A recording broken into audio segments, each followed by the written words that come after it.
মাল্টিফ্যাবস লিমিটেডের উদ্যোগে কাশিমপুর স্কুল মাঠ। কাশিমপুর তো একটা কারাগার আছে না? কোন দিকে? বায়ে। আপনারা কেমন আছেন সবাই? আলহামদুলিল্লাহ, আমরা সবাই ভালো আছি। আমিও আলহামদুলিল্লাহ ভালো আছি। আল্লাহ আমাদেরকে সবসময় ভালো রাখুক, সুস্থ রাখুক, ইমানের সাথে রাখুক, এটাই আমাদের প্রত্যাশা, ঠিক কি না? আমাদের জীবনের সবচেয়ে দামি জিনিস হচ্ছে আমাদের ইমান। সবচেয়ে দামি জিনিস কি? সাইয়েদনা বেলাল আল হাবাশি, উমাইয়া ইবনে খালাফ ওনার উপর অত্যাচারের স্টিম রোলার চালালো, কিন্তু ওনার অন্তর থেকে কালেমার বাণীটা ছিনিয়ে নিতে পারল না। মুসা আলাইহিস সালামের উপর অনেক অত্যাচার চালিয়েছিল ফেরাউন, কিন্তু অন্তর থেকে ইমানকে ছিনিয়ে নিতে পারে নাই। সাইয়েদনা বেলালকে উত্তপ্ত মরুভূমির মধ্যে শুইয়ে দেয়া হলো, পিঠ জ্বলে যাচ্ছিল, পুড়ে যাচ্ছিল। আপনারা জানেন যে আরব দেশের তপ্ত মরুভূমি এতটাই উত্তপ্ত, ওখানে চাল ফেলে দিলে ওইটা ক্ষয় হয়ে যায়, মুড়ি হয়ে যায়। সেটার মধ্যে শুইয়ে দিয়ে বলা হলো এবার আল্লাহরে ডাক। এতক্ষণ ডাকছিল লা ইলাহা ইল্লাল্লাহ, কিন্তু তারপরেও, এত অত্যাচারের পরেও ইমান ছিনিয়ে নেওয়া যায় নাই। উনি আল্লাহর সংক্ষিপ্ত নাম নিয়ে জিকির করছিলেন। উনি পড়ছিলেন আহাদ। উনি পড়ছিলেন কি? এই আহাদ সূরাতুল ইখলাসের ভেতরে আছে না নাই? কুল হুয়াল্লাহু আল্লাহুস লাম ইয়ালিদ ওয়া লাম ইয়াকুল লাহু কুফুয়ান আহাদ। তো আহাদ হচ্ছে আল্লাহর নাম। এজন্য আমাদের অন্তর থেকে ইমান ছিনিয়ে নেওয়া এত সোজা না। চিল্লায় বলেন ঠিক কিনা? মুমিনের কাছে সবচাইতে দামি জিনিস হচ্ছে তার ইমান। ইমান যদি চলে যায়, সে সব হারালো, তার কিচ্ছু নাই। আর ইমান যদি তার থাকে, তার সব হারিয়ে গেল, তার কিচ্ছু যায় আসে না। চিল্লায় বলেন ঠিক কিনা? এজন্য আমরা সব সময় কামনা করি যে আল্লাহ তাআলা আমাদেরকে ইমানের সাথে রাখুক। আমরা পড়ি আমিন। এজন্য সব সময় শুকরিয়া করতে হবে একজনের, যিনি আমাদেরকে ইমানের উপর থাকার তৌফিক এনায়েত করেছেন। তিনি কে? আল্লাহ। আল্লাহর শুকরিয়া কি কম কম না বেশি বেশি? বিশ্বনবী সাল্লাল্লাহু আলাইহি ওয়াসাল্লাম মসজিদে নববীতে সালাতের ইমামতি করছেন। আল্লাহু আকবার বলে নামাজ শুরু করলেন। রুকুতে গেলেন, রুকু থেকে দাঁড়িয়ে পড়লেন সামি আল্লাহু লিমান হামিদা। ফিসফিস আওয়াজে পেছনে থাকা সাহাবারা পড়লেন রব্বানা ওয়ালাকাল হামদ। এক সাহাবী অতিরিক্ত বাড়িয়ে পড়লেন হামদান কাসীরান তাইয়িবান মুবারাকান ফীহি। পারেন না সবাই? পড়েন হামদান কাসীরান তাইয়িবান মুবারাকান ফি। আবার আওয়াজ করে পড়েন হামদান কাসীরান তাইয়িবান মুবারাকান ফীহি। বিশ্বনবী সালাত শেষ করলেন, সালাম ফিরালেন, মুসল্লিদের দিকে মুখ ফিরিয়ে বললেন সামি আল্লাহু লিমান হামিদা বলে যখন আমি দাঁড়িয়েছি, তোমরা ফিসফিস করে পড়েছো রব্বানা ওয়ালাকাল হামদ। কে যেন পড়েছো হামদান কাসীরান তাইয়িবান মুবারাকান ফি? কে পড়েছো? আমি তো এটা কখনো শিখাই নাই। কোত্থেকে পেলে? কেন পড়েছো? দাঁড়াও। কেউ দাঁড়ায় না, ডানে বায়ে সামনে পেছনে কেউ দাঁড়ায় না। সবাই ভয় পেয়ে গেছে যে কি যেন কি হয়। বিশ্বনবী অভয় দিলেন, বললেন যে আমি কিছু বলবো না, দাঁড়াও। বিশ্বনবী অভয় দেওয়ার পর এক সাহাবী হাত তুলে দাঁড়িয়ে বললেন ইয়া রাসূলুল্লাহ, আমি পড়েছি। বিশ্বনবী বললেন কেন পড়েছো? আমি তো এটা শিখাই নাই। সাহাবী বললেন ইয়া রাসূলুল্লাহ, আল্লাহর প্রশংসা আমার কম কম করলে অন্তর জুড়ায় না, আমার করতে মনে চাই বেশি বেশি। এজন্য আমি নিজ থেকে এটা বানিয়ে বাড়িয়ে মিলিয়ে পড়ে দিয়েছি হামদান কাসীরান তাইয়িবান মুবারাকান ফি। বিশ্বনবী বললেন ভয় নাই, চিন্তা নাই, টেনশনের কোনো কারণ নাই, কারণ আমি সালাতে থাকা অবস্থায় দেখেছি তোমার এই অতিরিক্ত চারটা তাসবির সওয়াবটা বিদউ ওয়া সালাসুনা মালাইকা, 30-এরও বেশি ফেরেশতা কে কার আগে এই সওয়াবটা আল্লাহর আরশে পৌঁছে দিবে এ নিয়ে আকাশে প্রতিযোগিতা চলছিল। এজন্য আল্লাহর প্রশংসা বেশি বেশি করার দরকার আছে না নাই? বিশ্বনবী সব সময় আল্লাহর প্রশংসা করতেন আর দোয়া করতেন, আল্লাহ আমি যেন বেশি বেশি আপনার প্রশংসা করতে পারি, আমি যেন আপনার শুকরগুজার বান্দা হতে পারি। আল্লাহুম্মা জাআলনি সাবুরা ওয়া জাআলনি শাকুরা ওয়া জাআলনি ফি আইনি সগীরা ওয়া ফি আ'য়ুনিন নাসি কাবীরা। এর মানে হচ্ছে আল্লাহ আপনি আমারে ধৈর্যশীল বানান, আপনি আমাকে শুকরগুজার বানান, আমার চোখে আপনি আমারে ছোট বানান, গোটা বিশ্বের মানুষের চোখে আপনি আমারে বড় বানান। পড়েন আমিন। নিজের চোখে নিজেকে কি করবেন? ছোট। তাহলে মানুষের চোখে বড় বানাই দিবে কে? আর নিজেই যদি বলেন আমি বড়, ফেরাউনের মতো, আনা রব্বুকুমুল আ'লা, আমি তোদের বড় খোদা, আল্লাহকে তুই হইলি হুদা, ঠিক কিনা? বড় হইতে পারে নাই। নীল নদের পানিতে সুবাই সুবাই আল্লাহ মারছে, চিল্লায় বলেন ঠিক কিনা? পৃথিবীতে কেউ তো স্থায়ী হয় না, হোক না সে ফেরাউন কিবা নমরুদ, কেউ ভাবে চিরদিন রয় না, কেউ ভাবে চিরকাল রয় না। পৃথিবীতে কেউ তো স্থায়ী হয় না, হোক না সে ফেরাউন কিবা নমরুদ, কেউ ভাবে চিরদিন রয় না, কেউ ভাবে চিরকাল রয় না। চিল্লায় বলেন ঠিক কিনা? চিরকাল কেউ থাকবে না, কারণ আল্লাহ ছাড় দেয়, তিনি ছেড়ে দেন না। মনে রাখবেন, আল্লাহ কি দেয় আর কি দেয় না। ফেরাউনরে কি দিছিল?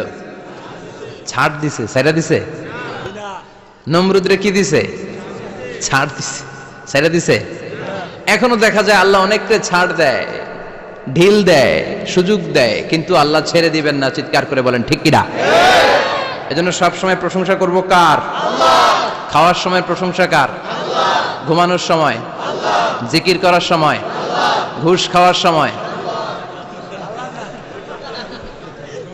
ঘুষ খাওয়া যাবে? আর রাশি ওয়াল মুরতাশি কিলাহুমা ফিন্নার।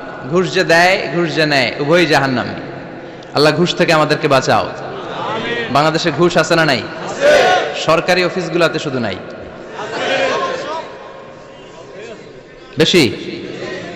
আল্লাহ ঘুষ থেকে হেফাজত করো, যৌতুক থেকে হেফাজত করো, পর্নোগ্রাফি থেকে হেফাজত করো, হিন্দি সিনেমা থেকে হেফাজত করো, মারামারি কাটাকাটি থেকে তুমি আমাদেরকে হেফাজত করো। গোটা বাংলার জমিনে ঐক্য প্রতিষ্ঠা করার তৌফিক দাও। মদিনার সমাজ যেন আমাদের দেশে প্রতিষ্ঠিত হয়, আল্লাহ তুমি তৌফিক দাও। চিল্লায় পড়েন আমিন। এজন্য বিপদে আপদে মুমিন সব সময় প্রশংসা করে কার? আল্লাহর প্রশংসা করে শেষ করা যায়? যাবে? ওয়া ইন তাউদ্দু নি'মাতাল্লাহি লা তুহসুহা। আমার নিয়ামত যদি গুনতে শুরু করে দাও, গুনে শেষ করা যাবে না। আর নিয়ামতের প্রশংসা যদি করো, আমি নিয়ামত আরো বাড়িয়ে দেব। আর যদি প্রশংসা না করো, তাহলে জেনে রাখো আমার শাস্তি বড় কড়া। আমি সব সময় ধরি না, ধরলে সারি না। এজন্য সবসময় প্রশংসা করতে হবে কার? বিপদে আপদে, সুখে দুঃখে আল্লাহর প্রশংসা। অভিযোগ কমিয়ে দেন, দেখবেন সুখে থাকবেন। এইটা নাই, ওইটা নাই, এইটা পাই নাই, ওইটা পাই নাই, জীবনে এইটা হই নাই রে, ওইটা পাইলাম না রে, এরকম অভিযোগ করে দেদারসে অনেক। এরকম লোক আছে না নাই? এরা অসুখী, এরা অসফল। সফল ব্যক্তিদের একটা গুণাবলী হচ্ছে এরা কমপ্লেইন করে কম, কমপ্লেইন করে কম, তারা শুকরিয়া করে বেশি। দে আর ভেরি গ্রেটফুল। তারা শুকরিয়া করে বেশি। এটা পাই নাই, ওইটা পাই নাই, এগুলো বলবেন না। কারণ আপনি যেটা পাইয়া খুশি না, অনেকে এইটা পাওয়ার জন্য সংগ্রাম করে যাচ্ছে। আপনি এখন যেই জায়গাটাতে আছেন, এই জায়গাটাতে পৌঁছা অনেকের স্বপ্ন। আপনি এটা পেয়ে খুশি না, কিন্তু আপনার জায়গায় পৌঁছার জন্য অনেকে স্ট্রাগল করে যাচ্ছে, সংগ্রাম করে যাচ্ছে। আপনি যেই পজিশনে আছেন, শুধু এই পজিশনে আসাটাই অনেকের স্বপ্ন। তো শুকরিয়া করবেন না কেন? এজন্য সব সময় আমাদের বেশি বেশি শুকরিয়া করতে হবে কার? রব্বুল আলামিন বলেন, কুল লাউ কানাল বাহরু মিদাদান লিকালিমাতি রাব্বি লানাফিদাল বাহরু ক্বাবলা আন তানফাদা কালিমাতু রাব্বি ওয়ালাউ জিনা বিমিসলিহি মাদাদা। সাগরের জলকে কালি করে, গাছের পাতাকে খাতা করে, তোমার মহিমা লেখা শেষ হবে না, যদিও লিখি প্রভু জীবন ভরে। সাগরের জলকে কালি করে, গাছের পাতাকে খাতা করে, তোমার মহিমা লেখা শেষ হবে না, যদিও লিখি প্রভু জীবন ভরে। সাগরের জলকে কালি করে। চিল্লায় বলেন ঠিক কিনা? সব সাগর মহাসাগরের জল যদি কালি হয়ে যায়, কি উপমা দিলেন আল্লাহ। সব সাগরের পানি যদি কালি হয়ে যায়, সব গাছের পাতাও যদি খাতা হয়ে যায়, আর সাগরের জল নামক কালি দিয়ে গাছের পাতা নামক খাতার উপরে যদি আমি আল্লাহর প্রশংসা তোমরা লিখতে শুরু করে দাও, সাগরের জল শেষ হয়ে যাবে, গাছের সব পাতাগুলো ফুরিয়ে যাবে, আমি আল্লাহর প্রশংসা করে শেষ করা যাবে না। সুবহানাল্লাহ বাড়িতে যায় বলবেন। বিশ্বনবী বলতেন, ইন্না ফিল জাসাদি মুদগা, দেহে একটা গোশতের টুকরা আছে, ইযা সালুহাত সালুহাল জাসাদু কুল্লু, এই দেহের গোশতের টুকরা যদি ভালো হয়ে যায়, পুরো দেহটারে ভালো করে দেয় কে? আল্লাহ। এই দেহের গোশতের টুকরাটা যদি পচে যায়, পুরো দেহটারে নষ্ট করে দেয় কে? বিশ্বনবী বললেন, আলা ওয়াহিয়াল কলব, ওই টুকরাটার নাম হলো কলব। টুকরাটার নাম কি? এজন্য কলবের মধ্যে আল্লাহর জিকির বসাইতে হবে। কি বসাবেন? নাকি আয়না বসাবেন? আয়না বসায় না?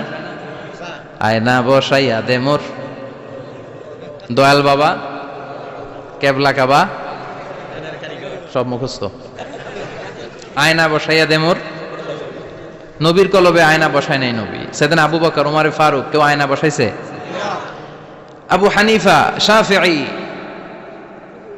এরা কলবের মধ্যে আয়না বসাইছে? বসাইছে জিকির। চিল্লায় বলেন, বসাইছে কি? এজন্য আল্লাহ বললেন, আলা বিযিক্রিল্লাহি তাতমাইন্নুল কুলুব। দুনিয়ার কোন জিনিস দিয়ে কলব ঠান্ডা হয় না, দুনিয়ার কোন জিনিস দিয়ে কলব পরিচ্ছন্ন হয় না। কলব শুধু পরিচ্ছন্ন হয় একটা জিনিস দিয়ে, লা ইলাহা লা ইলাহা ইল্লাল্লাহু মুহাম্মাদুর রাসূলুল্লাহ সাল্লাল্লাহু আলাইহি ওয়াসাল্লাম। তাহলে কোরআনের একটা কলব আছে, আমাদের দেহে যেমনি কলব আছে, প্রতিটা প্রাণীর যেমনি কলব আছে, অন্তর আছে, কোরআনেরও কলব আছে না নাই? কোরআনের কলবের নাম? চিল্লায় বলেন, কোরআনের কলবের নাম। আবার বিশ্বনবী বলতেন, ইকরাউ আলা মাউতাকুম সূরাত ইয়াসিন, তোমাদের মুমূর্ষ ব্যক্তিদের সামনে বসে সূরাত ইয়াসিন তেলাওয়াত করো। রূহ চলে যাবে, মৃত্যুর একেবারে দ্বার প্রান্তে দাঁড়িয়ে এই মুহূর্তে তার পাশে বসে পড়তে আরম্ভ করেন, ইয়াসিন ওয়াল কুরআনিল হাকীম ইন্নাকা লামিনাল মুরসালিনা আলা সিরাতিম মুস্তাকিম। ওই ব্যক্তির ঈমানের মৃত্যু দান করে দিবে কে? আল্লাহ। মৃত্যুর কষ্ট হালকা করে দিবে কে? আল্লাহ। আবার বিশ্বনবী বলতেন, রাত্রিবেলা যে ব্যক্তি একবার সূরাত ইয়াসিন তেলাওয়াত করে ঘুমাতে যায়, সকালবেলা নিষ্পাপ অবস্থায় তারে ঘুম থেকে জাগাবে কে? আল্লাহ। তাহলে এই সূরার মর্যাদা কম কম না বেশি বেশি? কলবুল কোরআন, এটা কোরআনের কলব, একবার পড়লে 10 পড়ার সওয়াব। আবার মুমূর্ষ ব্যক্তির সামনে বসে সূরা ইয়াসিন তেলাওয়াত করতে বলা হয়েছে, তাহলে মৃত্যুর কষ্টরে হালকা করে দেয় কে? আল্লাহ। আবার রাত্রিবেলা সূরা ইয়াসিন তেলাওয়াত করলে সকালবেলায় নিষ্পাপ বানায় দেয় কে? আল্লাহ। মনে থাকবে? কোরআনের কলবের নাম কি? ভুলে যাবেন না তো? বেশি বেশি তেলাওয়াত করতে রাজি আছেন? সকাল সন্ধ্যা তেলাওয়াত করবেন তো? সূরা ইয়াসিন ছাড়াও এই সূরার অনেকগুলো নাম তাফসীর গ্রন্থে পাওয়া যায়। এই সূরার একটা নাম হচ্ছে সূরাতুল কাদিয়া, সূরাতুল তাকদি হাজাতা কারিহা। যে এই সূরা তেলাওয়াত করে, ওই তেলাওয়াতকারীর যে হাজত আছে, প্রয়োজন আছে, এই সূরার বরকতে আল্লাহ তার প্রয়োজন পূরণ করে দেয়। আমাদের জীবনে প্রয়োজন আছে না নাই? কার কাছে চাইবো? বিপদে পড়লে কারে বলবো? আমরা বিপদে পড়লে প্রথমে শেয়ার দেই ফেসবুকে।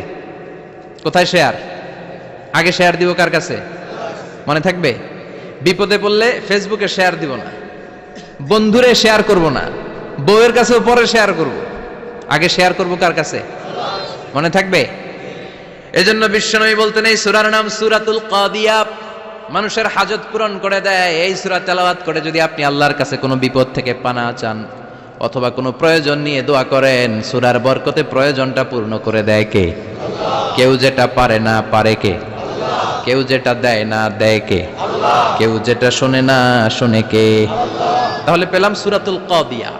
আরেকটা নাম আছে সূরার, সেটা হচ্ছে সূরাতুল আযীমা, সুমহান সূরা। কি সূরা? সুমহান, আযীমা। এই আযীম আর আযীমা এই শব্দ দুইটা অনেক দামি, আল্লাহ যে কোনো জায়গায় ব্যবহার করেন নাই। বিশ্বনবীর চরিত্রের উপমা দিতে যে আল্লাহ আযীম শব্দ বলেছেন, তাই না?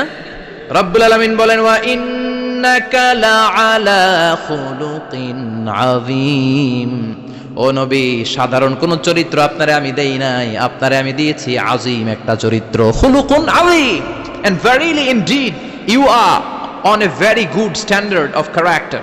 অসাধারণ চরিত্র দিয়েছি। বিশ্বনবীর চরিত্র বুঝাতে যে আল্লাহ কি শব্দ ব্যবহার করেছেন? কথা বলে না, তাফসীর শিখে যেতে হবে। কোন শব্দ ব্যবহার করেছেন? আজিম। আবার আল্লাহ নিজের পরিচয় দিতে যে আজিম বলেছেন, ওয়ালা ইয়াউদুহু হিফযুহুমা ওয়া হুয়াল আলিয়্যুল আযীম। সুবহানাল্লাহ। আকাশ জমিনের নিয়ন্ত্রণ করতে যে আল্লাহ কখনো ক্লান্ত হয় নাকি? কারণ তিনি হচ্ছেন আল আলিয়্যুল আযীম। আল্লাহু আকবার। তার মানে নবীর চরিত্রের ক্ষেত্রে আজিম, আল্লাহর নিজের সত্তার ক্ষেত্রে আল্লাহ বললেন আযীম। আবার বললেন কিয়ামতের দিন গোটা পৃথিবীটারে আমি নাড়িয়ে দেব, গোটা পৃথিবীতে একটা আমি ভূমিকম্প দিব। এই কথাও কোরআনে আছে না নাই? ইযা জুলজিলাতিল আরদু জিলজালাহা আল কারিয়াতু মাল কারিয়া। পুরো পৃথিবী কাঁপিয়ে দিব। এই কাঁপাকাঁপিটা, ওই দিনের ভূমিকম্পটা কি অন্যান্য সময়ের ভূমিকম্পের মতো হবে? এই ভূমিকম্পকে আল্লাহ বলেছেন আজিম। ইন্না জালজালাতা সাআতি লা শাইউন আযীম। সেদিনের ভূমিকম্প সাধারণ কোনো আর্থকোয়েক নয়, সাধারণ ভাইব্রেশন না, এটা আযীম। আবার আল্লাহ কোরআনকেও আযীম বলেছেন, ওয়ালাকাদ আতাইনাকা সাবআম মিনাল মাসানি ওয়াল কুরআনাল আযীম। ও নবী, আমি আপনার নিত্য পাঠনীয় সপ্তবাক্য সূরাতুল ফাতিহা দিয়েছি, সাথে সাথে কোরআনে আযীম দান করেছি। সুবহানাল্লাহ। তার মানে কোরআনের ক্ষেত্রে আযীম, কিয়ামতের ভূমিকম্প এটা আযীম, আল্লাহ নিজেও আযীম, বিশ্বনবীর চরিত্র। আবার এই সূরাটাও যেহেতু দামি, এজন্য এই সূরার নাম সূরাতুল আযীমা, সূরাতুল সুমহান সূরা। এটা যেন তেন সূরা নয়, এটা তো কোরআনের কলব। কলব ছাড়া মানুষ বাঁচে? হার্ট ফাউন্ডেশনে যেয়ে দেখবেন মানুষের কি অবস্থা। হৃদরোগ, হৃদয় যার নষ্ট, তার যে কত কষ্ট। এই যে কি পরানো লাগে এখন, রিং পরায়, এনজিওগ্রাম, এনজিওপ্লাস্টি করে আর্টারি ব্লক করে ফেলে। চর্বি, এত চর্বি আমরা খাই, এত গরুর গোশত আমরা খাই। মনে রাখবেন, যেই প্রাণীর পা বেশি ওটার ভিতরে কোলেস্টেরল বেশি। মাছের কয় পা? হ্যাঁ, নাই, এখানে নাই, মাছের পাটা নাই, কোলেস্টেরল নাই। মুরগির কয় পা? জোরে বলতে হবে। তার মানে কিছু কোলেস্টেরল আছে না নাই? গরুর কয় পা? কোলেস্টেরল বেশি না কম? এইবার কোন চিংড়ির কয় পা? সবচেয়ে বেশি কোলেস্টেরল কন্টেইন করে শ্রিম্প, প্রন, চিংড়ি। এজন্য এগুলো কম খাইতে হবে। তবে 40-এর আগে যারা আছেন ধুমায়া খান, 40-এর পরে এই যে মাটন, ল্যাম্প, ছাগলের গোশ, খাসির গোশ, চিংড়ি, এগুলো আপনার ডায়েট থেকে বাদ দিয়ে দিতে হবে। বুঝতে পেরেছেন? এজন্য এই সূরাটা যেন তেন সূরা নয়, এটা তো কোরআনের কলিজা, হার্ট, হৃদয়। এজন্য সূরাটা সূরাতুল আযীমা। সুবহানাল্লাহ পড়েন। তার মানে 1 নম্বরে পেলাম সূরাতুল কাদিয়াহ, 2 নম্বরে পেলাম সূরাতুল আযীমা, 3 নম্বরে সূরার আরেক নাম হলো সূরাতুল মুইম্মা। সূরাতুল মুইম্মা। মুইম্মার 2 অর্থ। এক অর্থ হচ্ছে এটার বরকতটা আম, সবার জন্য, যেই পড়ে সেই বরকত পায়, এজন্য মুইম্মা। আবার মুইম্মার আরেক অর্থ হচ্ছে যেই সূরা শত্রুকে অন্ধ করে দেয়। কি করে দেয়? এই সূরার প্রথম 9টা আয়াত যদি বিপদে পড়ে, শত্রুর কবলে পড়ে আপনি তেলাওয়াত করেন, শত্রুর চোখটারে অন্ধ করে দিবে কে? আল্লাহ। বিশ্বনবী মক্কা থেকে যখন মদিনায় যায়, হিজরতের সময় বিশ্বনবী সূরাত ইয়াসিনের প্রথম 9টা আয়াত তেলাওয়াত করলেন। তেলাওয়াত করে আল্লাহর নাম নিয়ে ঘর থেকে বের হলেন। আশেপাশে কাফেররা ঘুরে কিন্তু বিশ্বনবীরে দেখে না, সবাই খালি এরকম এরকম করে, ডানে বায়ে হাতায় বিশ্বনবীর সামনে দিয়ে যায়, কিন্তু কাফেরদের চোখ অন্ধ করে দিয়েছে কে? আল্লাহ। এজন্য কোরআন তেলাওয়াত করলে কাফেরদের চোখকে অন্ধ বানায় দেয় কে? আল্লাহ। এজন্য সূরার একটা নাম হচ্ছে সূরাতুল মুইম্মা। কি নাম? অন্ধ করে দেয়। তাফসিরে কুরতুবীর মুসান্নিফ ইমাম আল কুরতুবী, উনাকে জালিম বাদশা বন্দী করেছিল। ওনার তাফসিরে এসেছে উনি শক্তিশালী লোক ছিলেন, জেলখানা ভেঙে বাঁচার জন্য দিয়েছে দৌড়। উনারেও ধরার জন্য জালিম বাদশার সৈনিকেরা ঘোড়া নিয়ে রওনা হয়েছে। উনিও দৌড়ায়, ঘোড়াও পেছন থেকে আসে। ওমিয়া মানুষ কি ঘোড়ার দৌড়ের সাথে পারে? উনি হাঁটতে হাঁটতে হয়রান হয়ে এক বালুর ময়দানে যে ধপাস করে পড়েছেন। ওরাও ঘোড়া দিয়ে এসে নেমেছে, কিন্তু আজীব তামাশা, উনি বালুতে ধপাস করে পড়েই সূরা ইয়াসিনের প্রথম 9 আয়াত তেলাওয়াত করতে শুরু করেছেন। ওরা নিচে নেমে ডানে বায়ে সামনে পিছনে খালি খুঁজে, কিন্তু দেখে না, সামনেই কিন্তু বসা। ওদের চোখটার অন্ধ করে দিছে কে? আল্লাহ। বিশ্বাস হয়? ঈমান হয়। এজন্য বিপদে পড়লে সূরাত ইয়াসিনের প্রথম 9 আয়াত পড়তে রাজি আছেন? আল্লাহ তুমি তৌফিক দাও। আর জোরে পড়েন আমিন। এজন্য আল্লাহ চমৎকার এভাবে এই সূরাটা শুরু করে দিলেন, দুইটা কাটা অক্ষর দিয়ে আল্লাহ বললেন ইয়াসিন ওয়াল কুরআনিল হাকীম ইন্নাকা লামিনাল মুরসালিন আলা সিরাতিম মুস্তাকিম। পড়েন সুবহানাল্লাহ। ইয়াসিন সূরাটা শুরু করলেন কি দিয়ে? এটা কি কোনো বাক্য? এটা কি কোনো শব্দ? এটা কি অক্ষর? দুইটা। প্রথম অক্ষরের নাম, দ্বিতীয়টা আওয়াজ করে বলেন, প্রথম অক্ষরটার নাম ইয়া, দ্বিতীয়টা সিন। খুব চমৎকার না? বাক্য দিয়ে এই সূরাটা শুরু করে নাই। যেমন ইদা জুলজিলাতিল আরদু জিলজালাহা, এই সূরার প্রথম আয়াত, এটা একটা বাক্য না? আচ্ছা। ওয়াদ-দুহা ওয়াল-লাইলি ইদা সাজা, বাক্য না? কিন্তু ইয়াসিন এটা কি কোনো বাক্য? এটা কি কোনো শব্দ? না, এটা কাটা দুইটা অক্ষর। সুবহানাল্লাহ পড়েন। আল্লাহ 114টা সূরার প্রায় 29টা সূরা এরকম কাটা কাটা অক্ষর দিয়ে শুরু করেছেন। সুবহানাল্লাহ নাই? এই 29টা সূরা কখন আল্লাহ একটা অক্ষর দিয়ে শুরু করেছেন, কখনো দুইটা অক্ষর দিয়ে, কখনো তিনটা দিয়ে, কখনো চারটা দিয়ে, কখনো পাঁচটা দিয়ে। একটা অক্ষর দিয়ে আল্লাহ কোরআনের সূরা শুরু করেছেন। এরকম একটা সূরা বলেন, নুন ওয়াল কলামি ওয়া মা ইয়াসতুরুন। নুন, নুন দিয়ে সূরা শুরু হয়ে গেছে।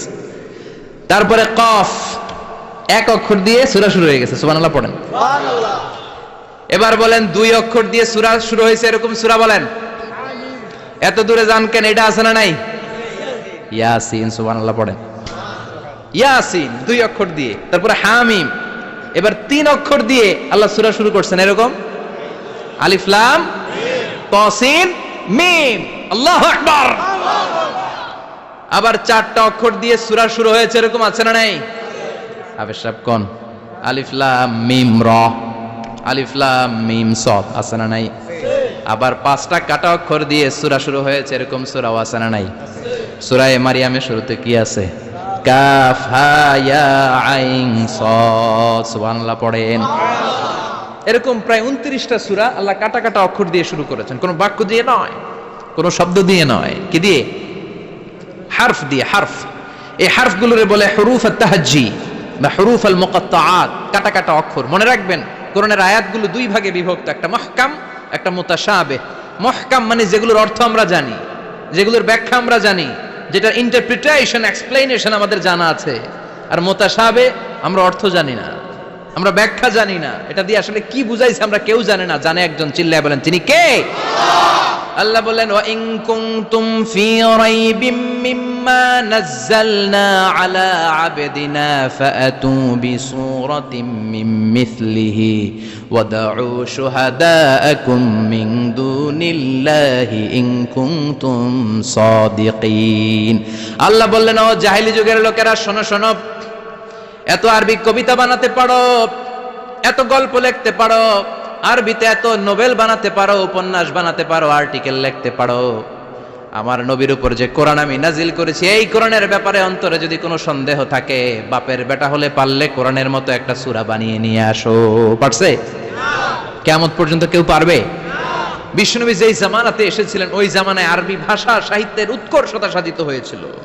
আরবি ভাষার এতটা উৎকর্ষ পৃথিবী কখনো দেখে নাই। কবিতা, গদ্য, পদ্য, গল্প, উপন্যাস, রচনা, প্রবন্ধ, আর্টিকেলের শয়লাভ। এই ভাষা সাহিত্যিকদের চোখে আঙ্গুল দিয়ে আল্লাহ বুঝাতে চাইলেন এত অর্থ করতে পারো, এত ব্যাখ্যা জানো, এত বড় বড় বুলিয়া ওড়াও, এত কিছু তুমি জানো, তাহলে বলো ইয়াসিন অর্থ কি? সুবহানাল্লাহ কইবেন না? তাইলে বল নুন অর্থ কি? কফ মানে কি? আলিফ লাম রা মানে কি? ফাবুহিতাল্লাযী কাফার। কেউ জানে না, কেউ উত্তর দিতে পারে না। কোন সুবহানাল্লাহ। এটা কোরআনের মুআজিজা, এটার অর্থ কেউ জানে না। আর এগুলোর অর্থ নিয়ে খোঁচাখুচি করাও ঠিক না। তবে মুফাসসিরিনে ইকরাম এগুলোর কিছু অর্থ সম্ভাব্য বলার চেষ্টা করেছেন। যেমন ইয়াসিনের অর্থ ইবনে আব্বাস বলেছেন এর অর্থ হতে পারে ইয়া ইনসান, হে মানুষ। সুবহানাল্লাহ পড়েন। কেউ কেউ বলেছে এটার অর্থ হতে পারে ইয়া সাইয়্যিদ আল মুরসালিন। কেউ কেউ বলেছেন ইয়াসিন হতে পারে ইসমুল্লাহ, আল্লাহর নাম। কেউ বলেছেন এটা হতে পারে ইসমুন লিন নবী, বিশ্ব নবীর নাম। আবার কেউ কেউ বলেছেন ইয়াসিন হতে পারে এই কোরআনে কারিমের একটা নাম। কোন সুবহানাল্লাহ। এই সম্ভাব্য সব কথাগুলো বলে পৃথিবীর সব মুফাসসিররা বলতে বাধ্য হয়েছেন আল্লাহু আ'লামু বিমুরাদিহি বিহি, এটার দ্বারা আসল অর্থ যে কি এটা আমরা কেউ জানি না। জানে কে? আল্লাহ। চিৎকার করে বলতে হবে জানে কে? আল্লাহ। তাহলে ইয়াসিন মানে আমরা জানি না, ইয়াসিনের অর্থ আমরা ছেড়ে দেব কার উপর? এরপর আল্লাহ বললেন ওয়াল কোরআনিল হাকিম, প্রজ্ঞাময় বিজ্ঞানময় কোরআনের শপথ।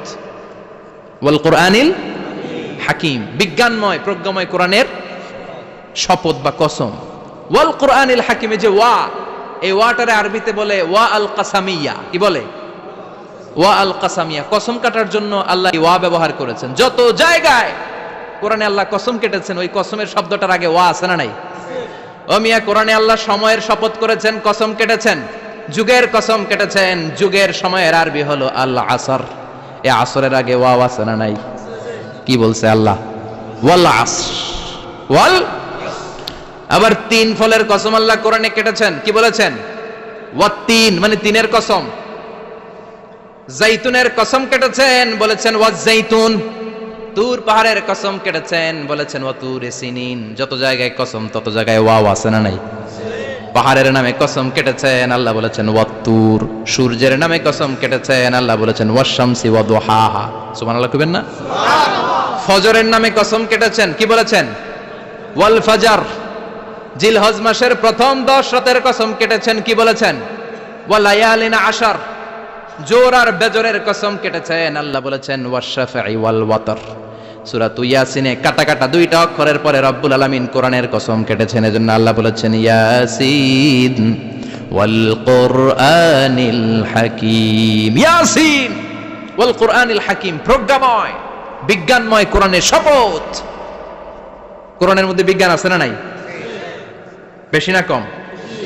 বিশ্বাস হয় না? নাস্তিকদের কথা বিশ্বাস হয়? নাস্তিকরা বলে কোরআনের মধ্যে বিজ্ঞান নাই, কোরআনের মধ্যে সায়েন্স নাই, কোরআনের ভেতরে টেকনোলজি নাই। কিন্তু কোরআন বলে এমন কিছু নাই, মানুষের প্রয়োজনীয় এমন কিছু নাই যেটা আমার ভিতরে নাই। আল্লাহু আকবার। আল্লাহ বললেন মা ফাররাতনা ফিল কিতাবি মিন শাই, কিতাবের মধ্যে আমি কিছু বাদ রেখে দেই নাই।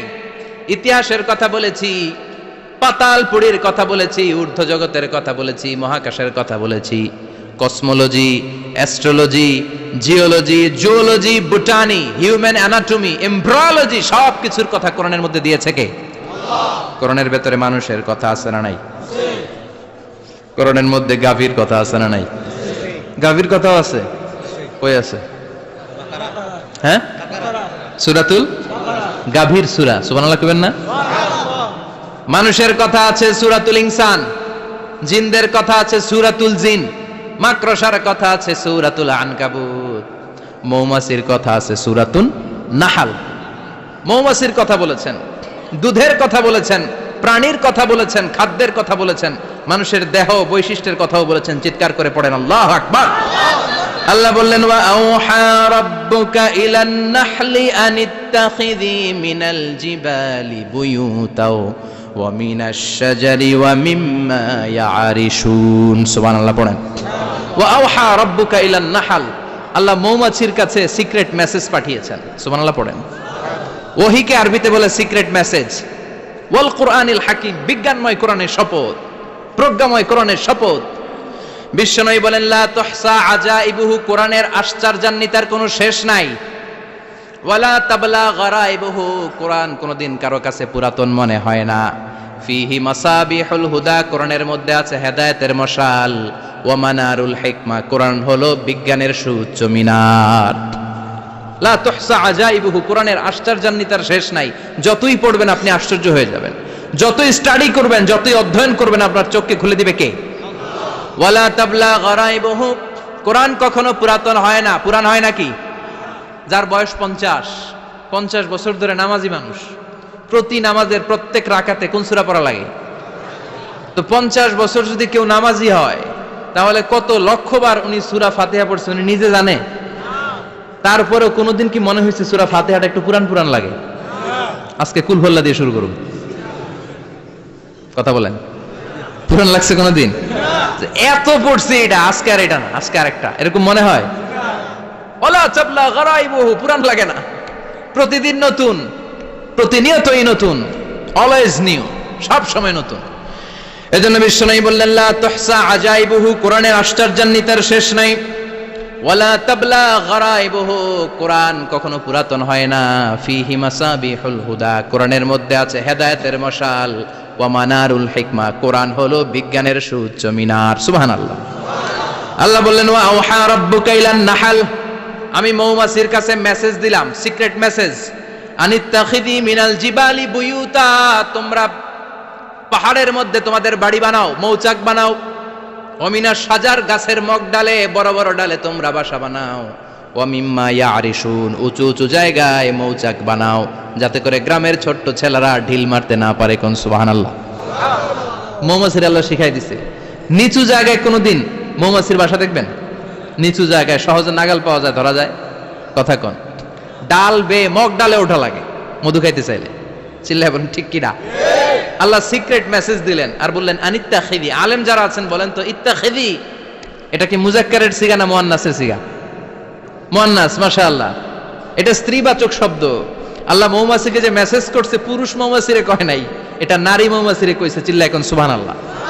এখন গবেষণা করে দেখা গিয়েছে, কার্ল ভন ফ্রিচ, একজন অস্ট্রিয়ান বিজ্ঞানী, উনি এটা নিয়ে গবেষণা করে 73 সালে 1973 নোবেল পেয়ে গেছে। এই আয়াতের উপর গবেষণা করে আল্লাহ কেমন করে সিক্রেট মেসেজ দিয়েছেন, কেমন করে মৌমাছি মৌচাকের বাসা বাঁধে, কেমন করে মধু আহরিত হয়, এটার উপর গবেষণা করে উনি একটা বই লিখেছেন, দ্য ডান্সিং বিজ।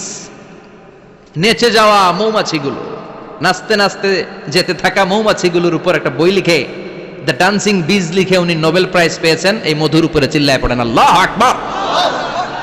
এখন কোরআনের আয়াত থেকে বোঝা গেল আনিত্তাখিদি মিনাল জিবালি বুয়ুতা, আল্লাহ নারী মৌমাছিকে বলেছেন মৌচাক বানাও, তোমাদের মধু রাখার জন্য বাসা বানাও। কার্ল ভন ফ্রিচ গবেষণা করে পেয়েছে মৌচাকের বাসা বানানো হয়, মধু আহরণ করা হয়, যেই মৌমাছিটা নেতৃত্ব দেয় এটা পুরুষ মৌমাছি নয়, এটা হলো মহিলা মৌমাছি। কোন সুবহানাল্লাহ। পুরো মৌচাকের মধ্যে মধু আহরণ, মধু নেওয়া, পুরো প্রসিডিউরটা সারার জন্য কোনো পুরুষ মৌমাছি লিডিং দেয় না, লিডিং দেয় একটা নারী মৌমাছি, স্ত্রী মৌমাছি। এজন্য ইত্তাখিদ, ম্যাসকুলিন জেন্ডার ইউজ না করে আল্লাহ বলেছেন ইত্তাখিদি। নারী মৌমাছিকে আল্লাহ অ্যাড্রেস করে বলেছেন যাও মৌচাক বানাও, আর এটার মধ্যে মধু আহরণ করো। চিল্লায় পড়েন আল্লাহু আকবার। আল্লাহ বললেন ইত্তাখিদি মিনাল জিবালি বুয়ুতা, পাহাড়ের মধ্যে ঘর বানাও। ওমিনাস সাজার, গাছের বড় ডালের মধ্যে ঘর বানাও। ওয়ামিম্মা ইয়ারিশুন, উঁচু উঁচু জায়গায় ঘর বানাও। উনি গবেষণা পেয়েছেন এই মধুর মধ্যে অসাধারণ কিছু ন্যাচারাল অ্যান্টিসেপটিক আছে। কি আছে? Natural antiseptic. এটার নাম হচ্ছে প্রপিলিস। প্রপিলিস নামে একটা লিকুইড পাওয়া যায় মৌচাকের মধ্যে। এটা কাটা জায়গায় লাগা দিলে স্যাভলন, ডেটল কিছু লাগানো লাগবে না। ওই প্রপিলিসের কারণে আপনার কাটা জায়গা এমনি শুকায় যাবে। সুবহানাল্লাহ পড়েন। দ্বিতীয় বিশ্বযুদ্ধে রাশিয়ান যত সৈনিকরা যুদ্ধে আহত হতো, ওরা আলাদা করে অ্যান্টিসেপটিক খাইতো না, ওরা মধু আইনা লাগাই দিত আর সুস্থ হয়ে যেত। সুবহানাল্লাহ পড়েন। নিউজিল্যান্ডের কিছু বিজ্ঞানীরা আবিষ্কার করেছে মৌমাছির হুলের ভিতরে রেমিটিক ফিভারের অ্যান্টিবায়োটিক আছে। অনেকের বাত জ্বর হয়, বাতের ব্যথা থাকে না? থাকে, মুরব্বীদের বেশি হয়। ওই জায়গার মধ্যে যদি আপনি মৌমাছি এনে ঢুকাই দিতে পারেন, মৌমাছির হুল লাগাই দিতে পারেন, ভালো হয়ে যাবে। মৌমাছি যখন হুল ফুটে আরাম লাগে না অনেক? খাইছেন? কামড় খাইছেন? হ্যাঁ, মজা লাগে। তো নিউজিল্যান্ডের এই গবেষকরা এরা আবিষ্কার করেছে যে মৌমাছি যদি হুল ফুটিয়ে দেয়, ওইখানে বাতের ব্যথা থাকলে, বেদনা থাকলে এটা ভালো হয়ে যাবে। আমি নিজে দেখেছি, বিবিসি একটা ডকুমেন্টারি, ইজিপশিয়ান একজন ফিজিশিয়ান, চিকিৎসক, উনি ওনার বাতের ব্যথায় আক্রান্ত যত রুগীরা আছে ওদের গায়ের মধ্যে মৌমাছি এনে এনে নিজে নিজে হুল ফুটায়। রুগী চিৎকার মারে, ও মাগো, ও আল্লাহ গো, কিন্তু একদিন পরে ব্যথা নাই, আর কয় ভালো হয়ে গেছে। সুবহানাল্লাহ কইবেন না? তো এজন্য এই কার্ল ভন ফ্রিচ 1973-তে দ্য ডান্সিং বিজ লেখে গোটা বিশ্বকে তাক লাগিয়ে দিয়েছে। তার গবেষণার প্রতিটি পয়েন্ট কোরআনের এই আয়াতের সাথে মিলে যায়। চিৎকার করে পড়েন আল্লাহু আকবার। এই যে আমরা মধু খাই, এই মৌচাকের ভেতরে অন এন অ্যাভারেজ অ্যারাউন্ড 60,000 মৌমাছি থাকে। তিন ভাগে, একটা হচ্ছে কুইন বি, একটা মেল বি আর একটা হচ্ছে ওয়ার্কার বি। একটা থাকে রানী মৌমাছি, এর নেতৃত্বে সবাই চলে। আর একটা থাকে মেল বি, পুরুষ মৌমাছি, বংশ বাড়ানোর জন্য এদের কাজে লাগে। আর সব হচ্ছে ওয়ার্কার বি, সবাই কাজ করে। আল্লাহ বললেন সুম্মা খুলি মিন কুল্লি সামারাত ফাসলুকি সুবুলা রাব্বিকি যুলুলা। আল্লাহ সিক্রেট মেসেজ দিয়ে বললেন গাছের উপরে বাসাবাদ, পাহাড়ের উপরে মৌচাকের বাসাবাদ, উঁচু উঁচু জায়গায় তোমরা তোমাদের বাসা বাঁধো। সুম্মা কুলি মিন কুল্লি সামারাত, এরপর এলাকার যত মিষ্টি মিষ্টি ফুল আছে, ফল আছে, ওখান থেকে রস নিয়ে আসো। সুবহানাল্লাহ। পুষ্প রস সংগ্রহ করে মধুগুলো, এটার বলে sweet nectar. They collect the sweet nectar from the flowers. এবং মধুর মধ্যে এত চমৎকার জিনিস থাকার কারণ হচ্ছে মৌমাছিগুলো ওই এলাকার সব ধরনের ফুল, ভালো ভালো সুগন্ধযুক্ত ফুল ফল থেকে রস নিয়ে আসে। তো ওই গাছগুলোর মধ্যে বনাজি গাছ আছে না নাই? ঔষধি গাছ আছে না নাই? এজন্য মধুরে বলা হয় সব রোগের ঔষধ। যত বনাজি ঔষধি গাছের নির্যাস আর পুষ্প রস আছে, সব আল্লাহ মধুর ভিতরে ঢুকায়া মধুকে আল্লাহ ন্যাচারাল ভ্যাকসিন বানিয়ে দিয়েছেন। চিল্লায়ে পড়েন আল্লাহু আকবার। আল্লাহ বললেন সুম্মা কুলি মিন কুল্লি সামারাত, সব ফল আর ফুল থেকে এই নেকটার পুষ্পরস নিয়ে আসো। ফাসলুকি সুবুলা রাব্বিকি যুলুলা, যেমন যেমন গিয়েছিলা পথ চিনায় আবার ফিরে আসো। ইয়াখরুজু মিন বুতুনিহা শারাব, এরপর তাদের পেট থেকে বের হয় শারাব। মুখতালিফুন আলওয়ানু, এক একটা মধুর কালার হয়ে যায় এক এক রকম। কোন সুবহানাল্লাহ। সরষে ফুলের মধু একটু সাদা সাদা হয় না? আমি হচ্ছি মধু খাওয়ার পোক। আমি দেশে বিদেশে যেখানে গিয়েছি ফ্রেশ হানি আমি অনেক খুঁজেছি। ইয়ামানি একটা মধু পাওয়া যায়, ইয়ামানের সাওয়াহিলি এলাকায়, পাহাড়ি এলাকায়, একেবারে কুচকুচে কালো। আবার অনেক মধু আছে কিছুটা খয়েরি এবং হলুদ বর্ণের, কিন্তু সরষে ফুলের যে মধুটা এটা অনেকটা সাদা। এই পুষ্পরস নিয়ে মৌমাছিগুলো মৌচাকের মধ্যে ঢেলে দেয় না, এগুলো খেয়ে ফেলে। প্রত্যেকটা মৌমাছির পেটের ভেতরে আল্লাহ দুইটা করে স্টোমাক দিয়েছে, পাকস্থলী। সুবহানাল্লাহ পড়েন। এটাই কার্ল ভন ফ্রিচ দ্য ডান্সিং বিজ বইয়ের মধ্যে লিখেছে গবেষণায়, যে দুইটা পাকস্থলী। একটা পাকস্থলী দিয়ে মৌমাছি খায়, নিজে খেয়ে বাঁচে। আরেকটা পাকস্থলী দিয়ে এই ফ্লাওয়ার নেক্টার, পুষ্প রস সংগ্রহ করে ওই পাকস্থলীতে রাখে। ওই পাকস্থলীর ভেতরে আল্লাহ একটা ন্যাচারাল এনজাইম দিয়েছেন। ওই এনজাইমের সাথে ওই পুষ্প রসটা মিক্সড হয়। তারপরে আরেকটা টিউব আছে, ওই টিউব দিয়ে মৌমাছি যে সেই বাসার মধ্যে মৌমাছি যে সেখানে সাপ্লাই করে দিয়ে আসে, মধু ঢুকিয়ে দিয়ে আসে। চিল্লায় পড়েন সুবহানাল্লাহ। তার মানে বিষয়টা এমন না ফুলের রস নিয়ে মৌচাকের দিয়ে আসলো, ফুলের রস সে নেয়, তার স্পেশাল একটা স্টোমাকের মধ্যে ঢুকায়, সেখানে এনজাইম দিয়ে, পাচক রস দিয়ে আল্লাহ এটাকে সমৃদ্ধ করে দেয়। তারপর আলাদা একটা নল দিয়ে, টিউব দিয়ে মৌচাকের ভেতরে ঢুকিয়ে দেয়। কোন সুবহানাল্লাহ। কি অসাধারণ পদ্ধতিতে আল্লাহ মধু বানালেন।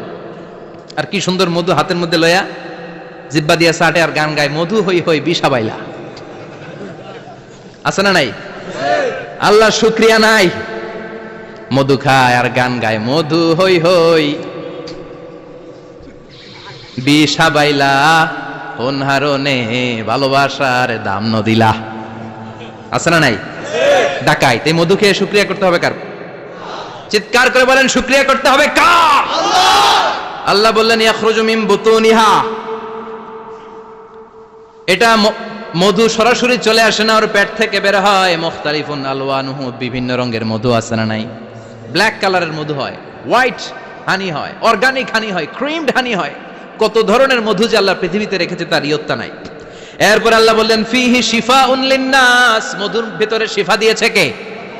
এজন্য বিশ্বনবীর খাদ্য তালিকার মধ্যে মধু আছে না নাই? বিশ্বনবী সুগন্ধযুক্ত ওলা মধু খেতেন, দুর্গন্ধযুক্ত ওলা কোনো মধু মুখে নিতেন না। সুবহানাল্লাহ। বিশ্বনবীর জামানায় মাগাফির নামে একটা মধু ছিল, দুর্গন্ধযুক্ত। এটা কখনো বিশ্বনবী মুখে নিতে চাইতেন না। সুগন্ধযুক্ত মধু সবসময় বিশ্বনবী খেতেন। বিশ্বনবীর স্ত্রীরা এই সুগন্ধিযুক্ত মধু বোতলের মধ্যে প্রিজার্ভ করে রাখতেন বিশ্বনবীকে দেওয়ার জন্য। বিশ্বনবী প্রাণ ভরে এগুলো পান করতেন। সুবহানাল্লাহ। বিশ্বনবী যে সমস্ত খাদ্যগুলো পছন্দ করতেন হাদিসে এসেছে। বিশ্বনবী রুটি খেতেন, খেজুর খেতেন। খেজুর, খেজুর চিনেন? বালাহ, তামার।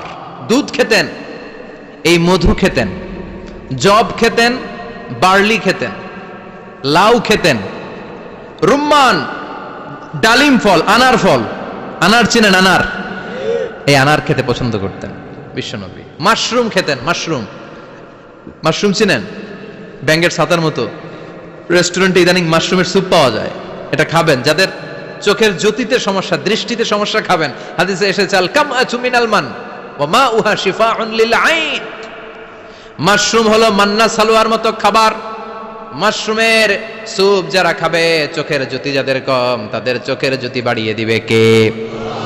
বুখারীর বর্ণনা, কানা রাসূলুল্লাহ ইউহিব্বুল হালাওয়া ওয়াল আসাল, বিশ্বনবী মিষ্টান্ন খেতে বড্ড পছন্দ করতেন, আবার বিশ্বনবী বেশি বেশি মধু খেতে পছন্দ করতেন। সুবহানাল্লাহ।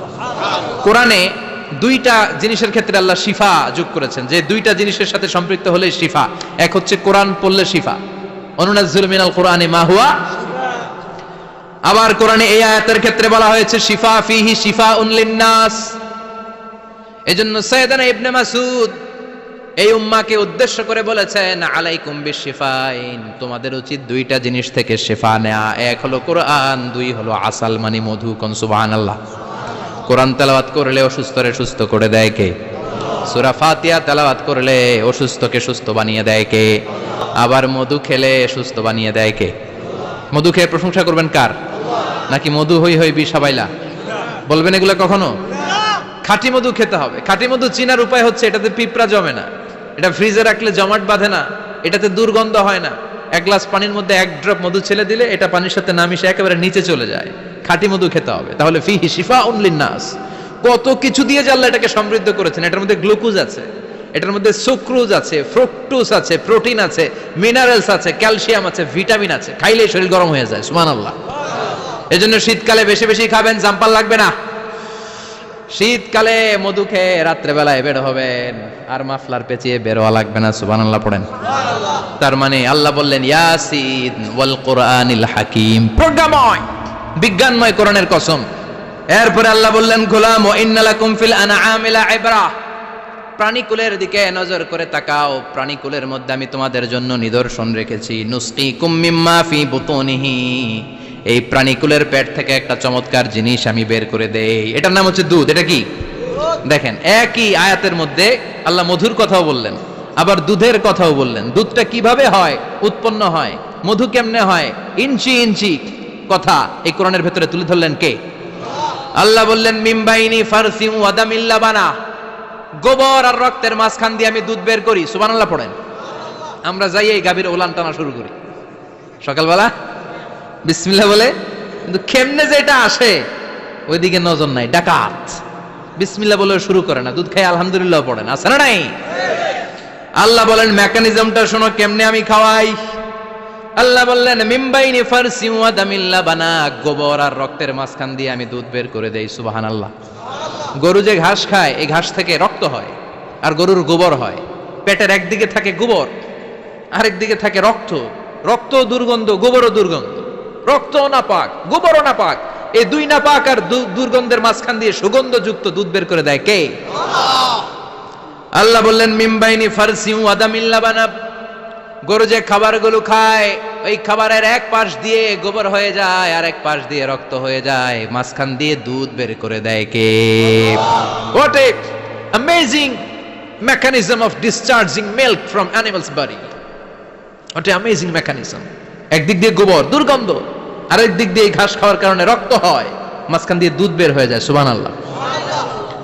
আবার বাছুর ছাড়া দুধ পাওয়া যায় না। গাভী আছে কার কার? হাত তোলেন তো। বাছুর ছাড়া দুধ পাওয়া যায়? শুধু গাভী, বাছুর নাই, দুধ আসবে? আবার এই যে বিশাল বড় ওলান 20 কেজি দুধ দেয় প্রতিদিন, এই ওলান কাটলে দুধ পাওয়া যায়? এক ফোঁটা দুধও ওলানটা কেটে টুকরা টুকরা করলে আপনি পাবেন না। এটা আলাদা মেকানিজম। এটা ভিতর থেকে একটা নির্যাস, বাছুর নিয়ে দুইটা ঢু মারবেন, ওই নির্যাস দিয়ে দুধ বেরোতে থাকবে গোবর আর রক্তের মাঝখান দিয়ে। চিৎকার করে পড়েন আল্লাহু আকবার। এজন্য বিশ্বনবী বলতেন বেশি বেশি দুধ খাও। দুধ হলো সুষম খাদ্য। পৃথিবীতে আবিষ্কৃত যত খাবার আছে, দুধের চাইতে ভালো খাবার আছে নাকি? কথা কন। মানুষ পানি খেয়ে 3-4 দিন বাঁচে জানেন, আর পানির মধ্যে লবণ দিলে 7-8 দিন বাঁচতে পারবেন। আর দুধ পাইলে আজীবন বাঁচবেন। দুধ খেয়ে যদি হজম করতে পারেন, দুধ খেয়ে হজম করতে পারলে আজীবন বেঁচে যাবেন। সুষম খাদ্য। বিশ্বনবী যে রাতে মেরাজে যাবেন, সিদরাতুল মুনতাহা পার হওয়ার পরে বিশ্বনবীর পরীক্ষা শুরু হলো। বিশ্বনবীকে বুখারীর বর্ণনা 3টা গ্লাস দেয়া হলো।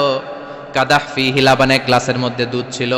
ওয়া কাদাহ ফিহি আসাল, আরেক গ্লাসের মধ্যে ছিল মধু, আরেক গ্লাসের মধ্যে ছিল মদ। কাদাহুন ফিহি খামার। বিশ্বনবীকে 3টা গ্লাস দিয়ে বলা হলো নবী চুজ করেন কোনটা নেবেন। এক গ্লাসে মধু, আরেক গ্লাসে দুধ। আরেক গ্লাসের মধ্যে বিশ্বনবীকে দেয়া হলো মদ। বিশ্বনবী বললেন যে এই গ্লাসের ভেতরে দুধ আছে, আমি ওই পেয়ালাটা নিলাম। সাইয়েদনা জিব্রাইল বললেন, ইয়া রাসূলুল্লাহ আখাস্তাল ফিতরা, আপনি যেমন নিছেন তেমন। সুবহানাল্লাহ কইবেন না? বিশ্বনবী দুধ খেতে পছন্দ করতেন, আর বিশ্বনবী বলতেন আলাইকুম বি আলবানিল বাকার, বেশি বেশি গরুর দুধ খাবা। ফাইন্নাহা তুরাম্মু মিনাল আশজার, কেননা এটা সবুজ লতা পাতা ঘাস পাতার নির্যাস। গরু কি খায়? ঘাস খায় না? এই ঘাসের নির্যাস হচ্ছে দুধ। বিশ্বনবী বলতেন বেশি বেশি দুধ খাবা। ফিহি শিফা, এর মধ্যে শিফা আছে। ফি লাবানিহা শিফা ও লুহমিহা দা, গরুর দুধে আছে শিফা, গরুর গোশতের মধ্যে আছে রোগ। সুবহানাল্লাহ।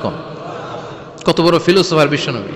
বিশ্বনবী বলে গিয়েছেন গরুর দুধ বেশি খাও, কিন্তু গোশ বেশি খাইও না। আর আমরা গরুর গোশ পাইলে কোপায় ফেলাই। সাদা ভাত আর ঝাল গরুর মাংস যদি হয়, ওই যে অনেকের জিহ্বায় পানি চলে আসছে। সুবহানাল্লাহ কইবেন না? বিশ্বনবী বলতেন দুধ খাও, গোশ খাইও কম। গরুর গোশত কম খাবা, গরুর দুধ বেশি খাবা। সুস্থ রাখবে কে? আল্লাহ। আবার বিশ্বনবী মায়েদেরকে বলেছেন, ও মায়েরা, সন্তান হওয়ার পরে 2 বছর দুধ খাওয়াবা। আল্লাহু আকবার। ওয়াল ওয়ালিদাতু ইউরদি'না আওলাদাহুন্না হাওলাইনি কামিলাইনি লিমান আরাদা আন ইউতিম্মার রাদাআ। সন্তান যারা পেয়েছো মায়েরা, বোনেরা, 2 বছর দুধ খাওয়া সন্তানকে সুস্থ রাখবে কে? বাচ্চা ডেলিভারির পরপরই আল্লাহ তাআলা মায়ের বুকে একটা দুধ দেয়, এটাকে বলে শাল দুধ। এটা হচ্ছে বাচ্চার জীবনের প্রথম প্রাকৃতিক টিকা। সুবহানাল্লাহ কয় না?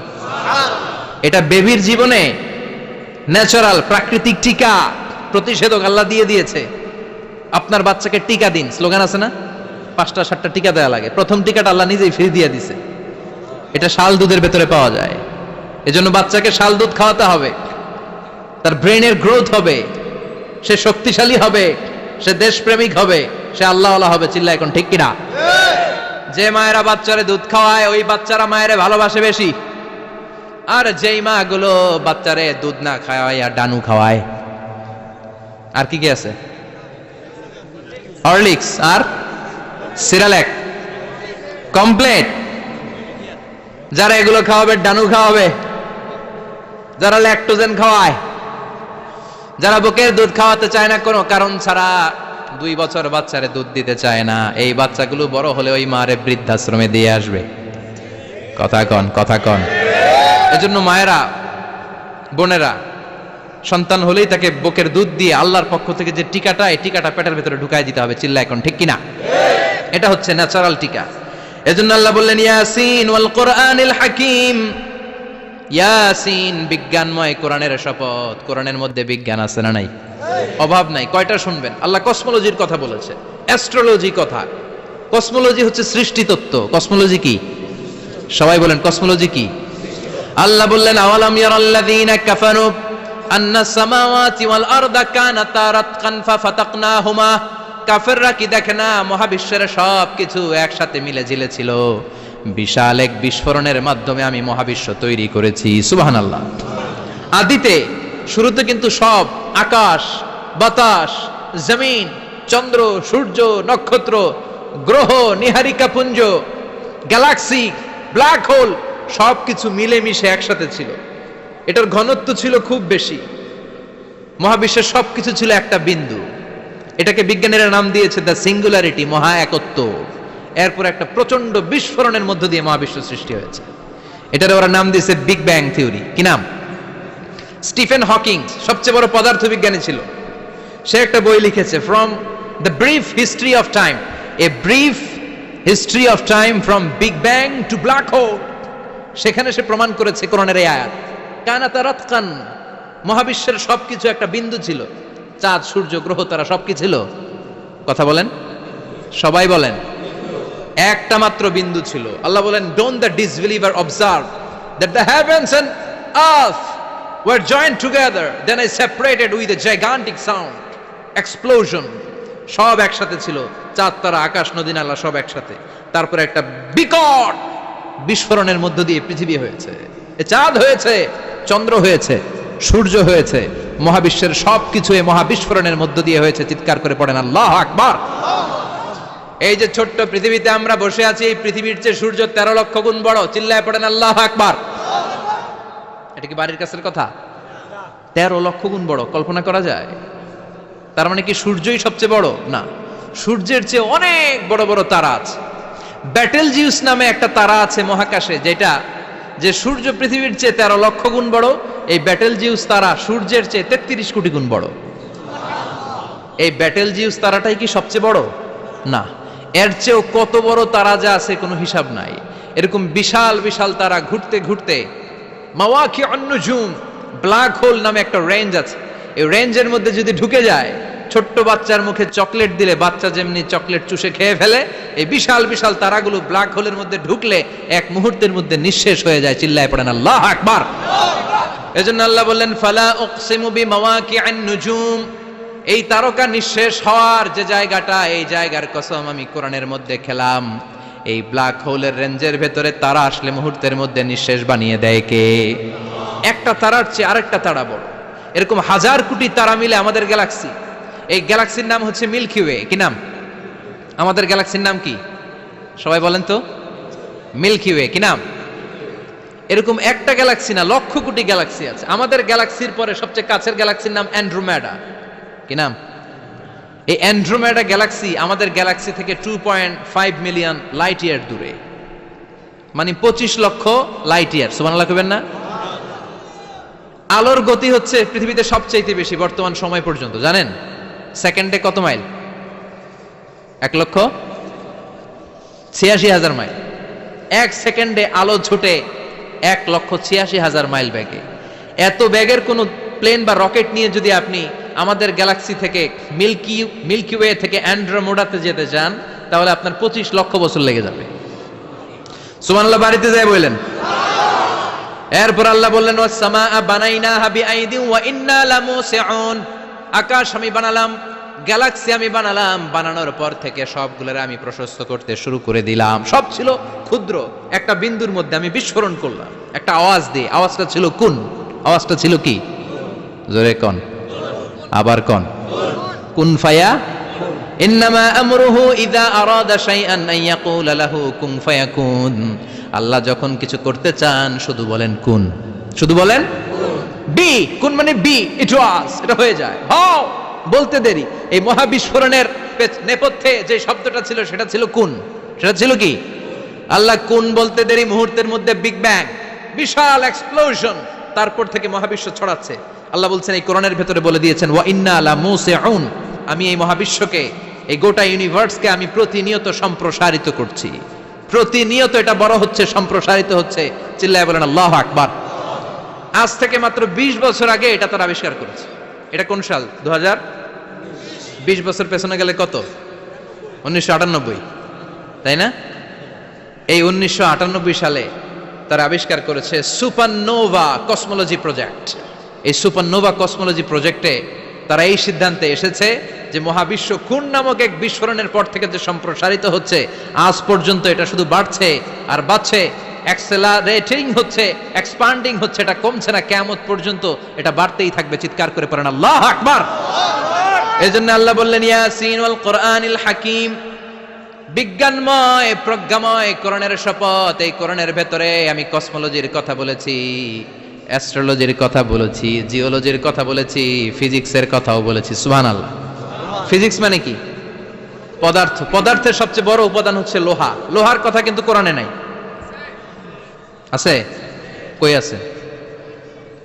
হ্যাঁ, সূরাতুল হাদিদ, লোহার নামে একটা সূরা দিয়েছে আল্লাহ কোরআনে। সুবহানাল্লাহ পড়বেন না?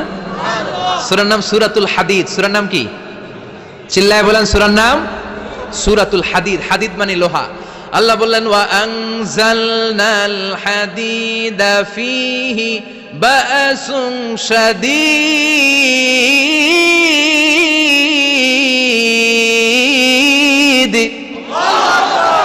ওয়া আনজালনাল হাদিদ ফীহি বা'সুন শাদীদ, আমি লোহা নাজিল করলাম আর লোহার ভেতরে আমি ভয়ঙ্কর শক্তি ঢুকাইয়া দিলাম। সুবহানাল্লাহ। ফিহি মানাফিউ লিন-নাস, লোহার ভেতরে মানুষের জন্য অনেক কল্যাণ আছে। সুবহানাল্লাহ। লোহা ছাড়া পৃথিবীতে কিছু হয়? আংটি বানাতে লোহার দরকার আছে না নাই? ঘড়ি বানাতে, গাড়ি বানাতে, বাড়ি বানাতে, মোবাইল বানাতে, হেলিকপ্টার, প্লেন, রকেট, মাইকের স্ট্যান্ড। সুবহানাল্লাহ কোন। এমন কোন জিনিস নাই যেটার মধ্যে লোহা লাগে না। এজন্য আল্লাহ বললেন এই লোহার নামে আমি একটা সূরা ডেডিকেট করলাম, ওয়া আনজালনাল হাদিদ ফিহি বাসুন শাদীদ। আমি লোহাকে নাজিল করেছি। আল্লাহ বলেছেন, খেয়াল করে শব্দটা শুনেন, ওয়া আনজালনাল হাদিদ, আমি লোহাকে উপর থেকে নাজিল করেছি। কি করেছি? কথা বলেন। তার মানে লোহা পৃথিবীতে ছিল না, নাজিল করছে কে? লোহা পৃথিবীতে ছিল? পৃথিবীতে ছিল? পৃথিবীতে থাকলে নাজিল করবেন কেন? এই যে কোরআনটা পৃথিবীতে আগে ছিল, নাজিল করছে কে? কোন ফেরেশতাকে দিয়ে? সাইয়েদনা জিবরাইল। কোন নবীর উপর? বিশ্বনবী মুহাম্মদুর রাসূলুল্লাহ। আল্লাহু আকবার। তার মানে এই ওহী পৃথিবীতে ছিল না, আল্লাহ উপর থেকে নাজিল করেছেন। নুজুল মানে উপর থেকে নিচের দিকে আসা।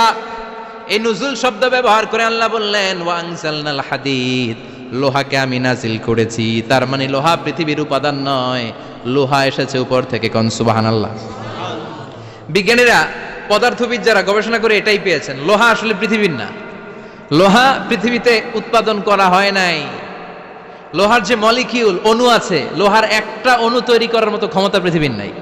ইভেন এই সৌরজগতের কোনো কিছু নাই। সূর্যের তাপেও লোহা তৈরি হতে পারে? লোহার ছোট্ট একটা অণু তৈরি করতে কমপক্ষে 1 কোটি ডিগ্রি সেলসিয়াস তাপের প্রয়োজন হয়। তার মানে এটা পৃথিবীর কোনো উপাদান নয়, এটা আনজালনাল হাদিদ। আল্লাহ বলেন, মহাবিস্ফোরণের কারণে গলিত অন্য কোনো তারার ভেতর থেকে লোহার উপাদান আমি পৃথিবীর ভিতরে এনে ঢুকিয়ে দিয়েছি। তার মানে পদার্থের কথা কোরআনে আছে না নাই? সুবহানাল্লাহ কইবেন না? এরপরে বায়োলজির কথা আছে না নাই? বায়োলজিক্যাল অ্যাসপেক্ট অফ মাউন্টেন্স, কেমন করে পাহাড়ি রেঞ্জ তৈরি হলো, আছে না নাই? ওয়াজআলনাল জিবালা আওতাদা, পাহাড়কে আমি পেরেক মেরে দিয়েছি। ওমিয়া কাঠের ভেতরে যখন পেরেক মারেন, পেরেকের বেশিরভাগ অংশ কাঠের ভেতরে ঢুকে যায়, উপরে দেখা যায় সামান্য, ঠিক কিনা? তো লোহা যদি আল্লাহ পেরেক মারেন, উপরে যা দেখা যায় এটা সামান্য, আসল পাহাড় তো মাটির নিচে। সুবহানাল্লাহ কইবেন না? আসল পাহাড় কোথায়? পেরেক যদি কাঠের মধ্যে ঢুকিয়ে দেন, পুরো পেরেকটা কাঠে ঢুকে যায় না, উপরে দেখা যায় কদ্দুর? সামান্য। পাহাড়ের যা আপনি দেখেন এটা তো পেরেকের মাথা, পুরো পাহাড়টা আল্লাহ জামিনের ভেতরে গেড়ে দিয়েছেন। চিল্লায় পড়েন আল্লাহু আকবার। আবার আল্লাহ বললেন, অমিনাল জিবালি জুদাদুম বিদু ওয়া হুমরুম মুখতালিফুন আলওয়ানু, আছে না নাই? ওয়া গরাবিবু সুদ, আল্লাহ বলেন নানা রঙের পাহাড় পর্বত মহাবিশ্বে আমি তৈরি করেছি। কোন পাহাড় হচ্ছে রক্তিম বর্ণের, কোন পাহাড়কে বানিয়েছি আমি কৃষ্ণ বর্ণের, কোন পাহাড়কে বানিয়েছি আমি শুভ্র বর্ণের, কোন পাহাড়ের রং কালো, কোনটা সাদা, কোনটা নীল, আছে না নাই? মহাবিশ্ব যখন তৈরি হয়েছে, পৃথিবীর মধ্যে 7টা টেকটনিক প্লেট তৈরি হয়েছে। 7 tectonic plates create the mountain range on earth. পৃথিবীতে এই পাহাড় তৈরির কারণ হচ্ছে 7টা প্লেট, এগুলোরে 7 টেকটনিক প্লেট বলে। এই প্লেটগুলোর কারণে পৃথিবীতে এই রং বেরঙের পাহাড় তৈরি হয়েছে। কত রঙের যে পাহাড় আছে, আরব বিশ্বে পাথরের পাহাড়, বাংলাদেশে মাটির পাহাড়, ব্রুনাই, সিঙ্গাপুর, ইন্দোনেশিয়াতে যদি যান আরেক ধরনের পাহাড়। চায়নার একটা শহর আছে গানজু সিটি, কি নাম?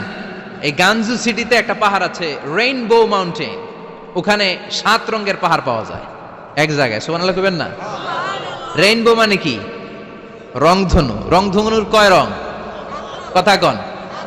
ছোটবেলা আমরা মুখস্থ রাখতাম, বেনিয়া সহকলা, বেতে বেগুনি, নিতে নীল, আতে আসমানি, সতে সাদা, হতে হলুদ, কতে কালো, লাতে লাল। সুবহানাল্লাহ নাই?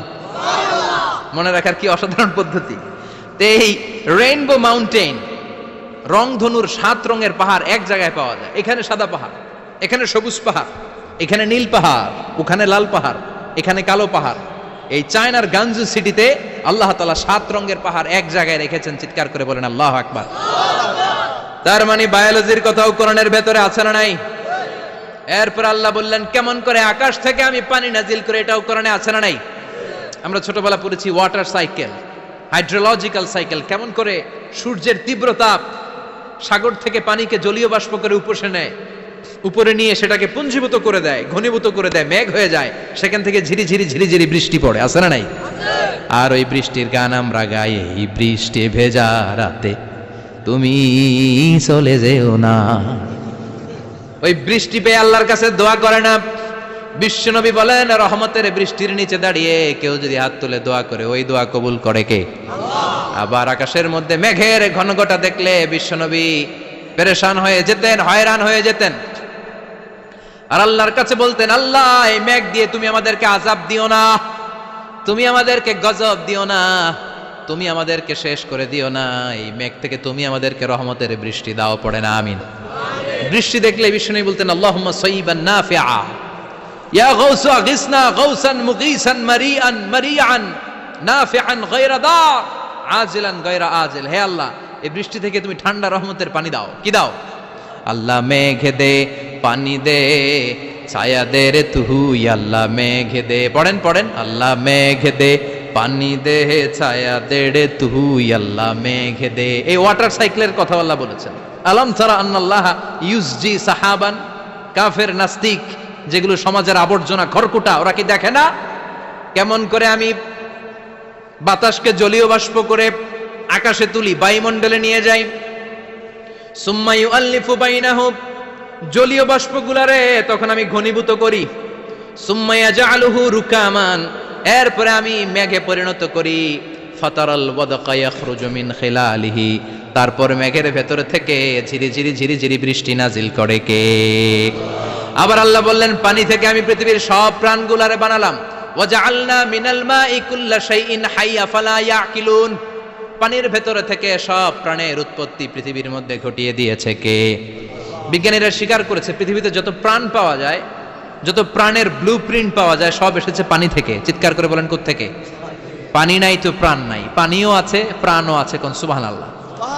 বিজ্ঞানীদের ধারণা, তারা ধারণা করে বলেছে পৃথিবীর প্রথম প্রাণের নাম হচ্ছে অ্যামিবা। কি নাম? ওরা বলেছে এটা এককোষী জীব, it's a very small unicellular organism found ever in the world. পৃথিবীতে পাওয়া প্রথম এককোষী প্রাণীর নাম হচ্ছে অ্যামিবা। এটা এসেছে শৈবালের মতো, এরপরে জুপ্লাংটন, ফাইটোপ্লাংটন, ব্যাকটেরিও প্লাংটন, একটার পর একটা স্পিসিজ প্রজাতি পৃথিবীতে ডেভেলপ করেছে। কোন সুবহানাল্লাহ। এই পানির কথা কোরআনের ভেতরে বলে দিল কে? এজন্য আল্লাহ বললেন ওয়াল কোরআনিল হাকিম, বিজ্ঞানময় কোরআনের শপথ। এই কোরআনটা বিজ্ঞানের ঠাসা, এই কোরআন আশ্চর্যের শেষ নাই, এই কোরআন কোনোদিন পুরাতন হয় না। এই কোরআনের ভেতরে আল্লাহ দিয়েছেন হেদায়েতের মশাল, আর কোরআনটাকে বানিয়েছেন বিজ্ঞানের সুউচ্চ মিনার। জোরে কোন সুবহানাল্লাহ। তার মানে কোরআনে আমরা কি পেলাম? দুধের কথা পেলাম, মধুর কথা পেলাম, কিভাবে ডায়েট করবেন সেটা আমরা পেলাম। আমরা কসমোলজি পেলাম, অ্যাস্ট্রোলজি পেলাম, বায়োলজি পেলাম, ফিজিক্স পেলাম, ওয়াটার সাইকেল পেলাম। এবার পাতালপুরীর কথার দরকার আছে না নাই? পৃথিবীর একেবারে গভীরতম গভীরে কি আছে? এটা কিন্তু কোরআনে নাই, আছে। পৃথিবীর মাঝখানে যে উত্তপ্ত লাভা আর আগুন, এটা আপনারা জানেন? পৃথিবীর উপর দিয়ে আমরা ঠান্ডা পৃথিবীতে ঘুরে বেড়াই, কিন্তু এর ভিতরে কিন্তু আগুন, লাভা। আল্লাহ কোরআনের মধ্যে ফুটন্ত টকবগে সাগরের কসম খেয়েছেন। আল্লাহ বলেছেন ওয়াল বাহরিল মাসজুর,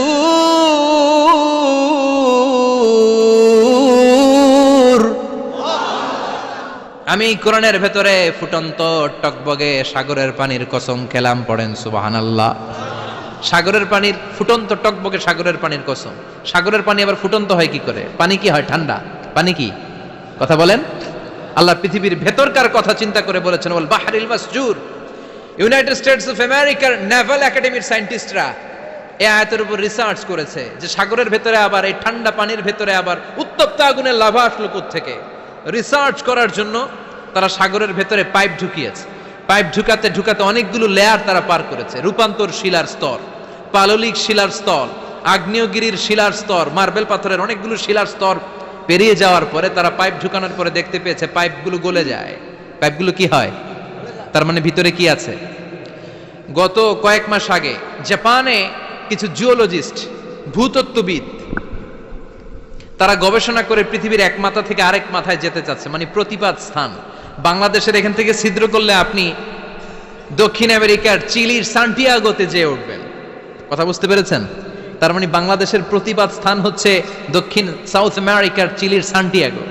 আবার ইন্ডিয়া থেকে ছিদ্র করতে করতে পৃথিবীর আরেক মাথা দিয়ে উঠবেন। সুবহানাল্লাহ বলেন। এটা তারা শুরু করেছে কিন্তু এখনো সফল হয় নাই। ইউএস এর নেভাল একাডেমির সায়েন্টিস্টরা পাইপ ঢুকাতে ঢুকাতে দেখে একটা পর্যায় শেষে পাইপ আর ঢুকানো যায় না। পাইপগুলো পৃথিবীর ভেতরে যেতে যেতে গলে গলে পানি হয়ে যায়। সুবহানাল্লাহ কইবেন না? এই রিসার্চ প্রজেক্টের যিনি চিফ, উনি বললেন bring the water proof pipe from America. America থেকে ওয়াটার প্রুফ পাইপ নিয়ে আস। আমার এমন পাইপ লাগবে গবেষণা করার জন্য যে পাইপ আগুনে জ্বলে না।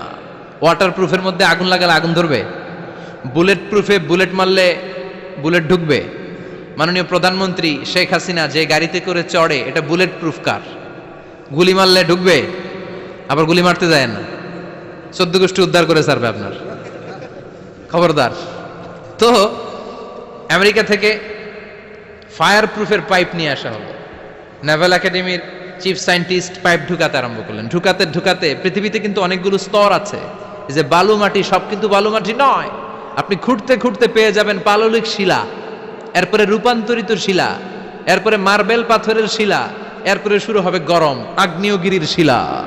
ওই শিলার ভেতরে এমন আগুন আল্লাহ রেখেছে, নেভাল একাডেমির সায়েন্টিস্টরা ফায়ার প্রুফের পাইপ ঢুকাতে ঢুকাতে একটা লেভেল যাওয়ার পরে দেখা যায় ফায়ার প্রুফের পাইপও গলে গলে মুহূর্তে পানি হয়ে যায়।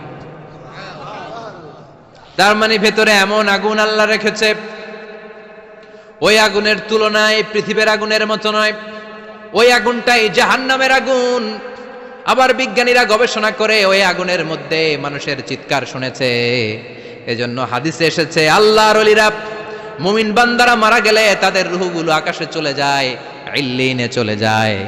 আর কাফের মুশরিক আর নাস্তিকগুলো মারা গেলে তাদের আত্মাগুলো পৃথিবীর মাঝখানে সিজ্জিনে চলে যায়। ওই সিজ্জিনের ভেতরে আগুন আছে না নাই? চিল্লায় বলেন। তার মানে পাতালপুরীর কথাও আছে, সাগরের কথাও আছে, আকাশের কথাও আছে। কেমন করে দুনিয়াতে আমরা আসলাম সেটাও আছে। এমব্রয়োলজি, ভ্রূণ তত্ত্বের কথা কোরআনে আছে না নাই? পৃথিবীতে আল্লাহ কয়েক সিস্টেমে মানুষ বানালেন।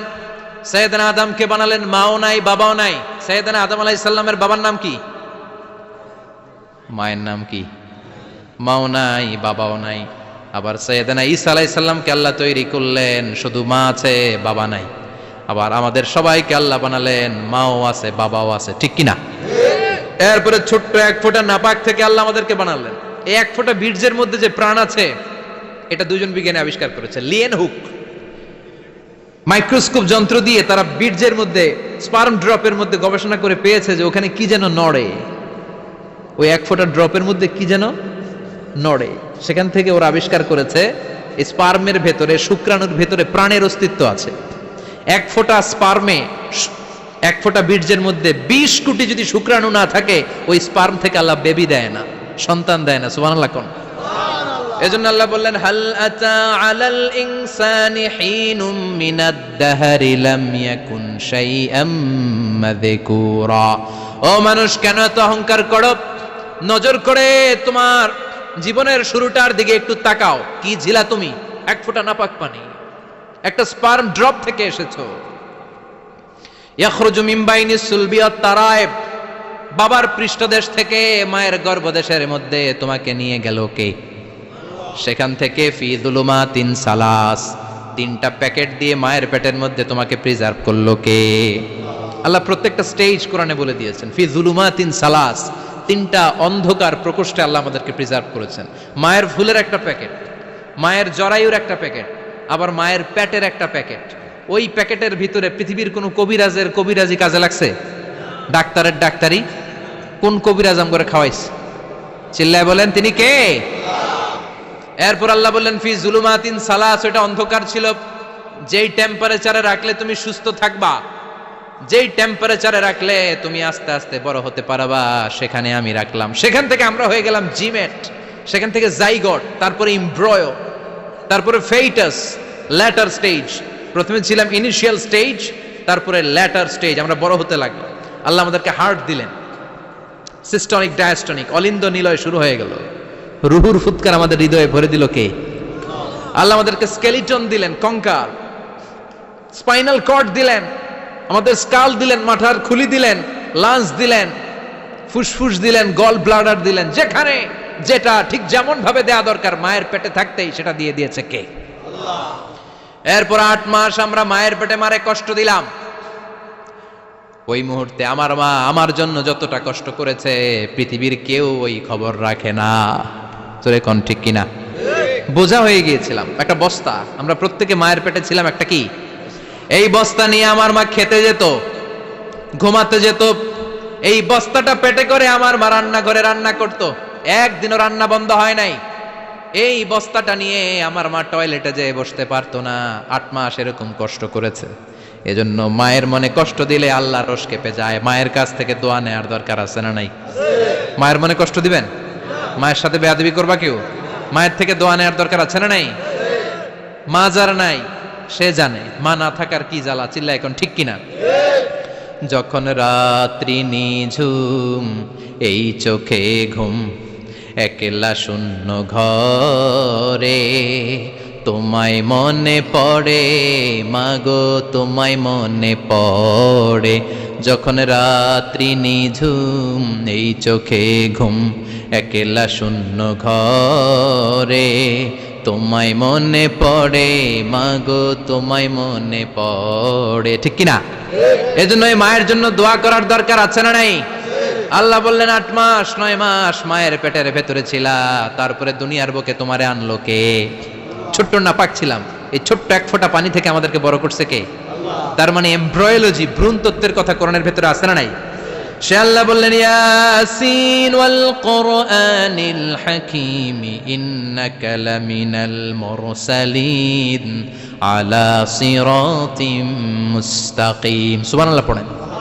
আল্লাহ বললেন ইয়াসিন, এরপরে বললেন আল কোরআনিল হাকীম, প্রজ্ঞাময় কোরআনের শপথ।